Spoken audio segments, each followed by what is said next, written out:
আপনারা দেখতে পাচ্ছেন ধাউ ধাউ করে।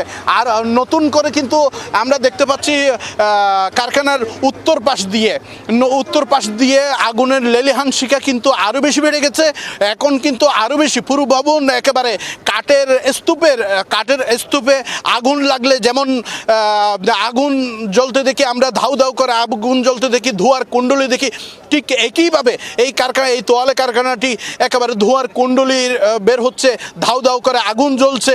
আসলে এখন পর্যন্ত আমরা কনফার্ম হতে পারিনি ওখানে কতজন শ্রমিক ছিল, তারা সবাই বেরিয়ে আসতে পারছে কিনা বা হতাহত হয়েছে কিনা, এই বিষয়গুলো আসলে জানার জন্য তাদের কোনো কর্তৃপক্ষের সাথে কথা বলার সুযোগ হয়নি।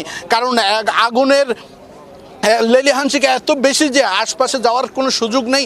আর কর্তৃপক্ষ যারা কে কোথায় আছে সেই বিষয়গুলো আমরা খুঁজে পাইনি, অনেক জানার চেষ্টা করেছি।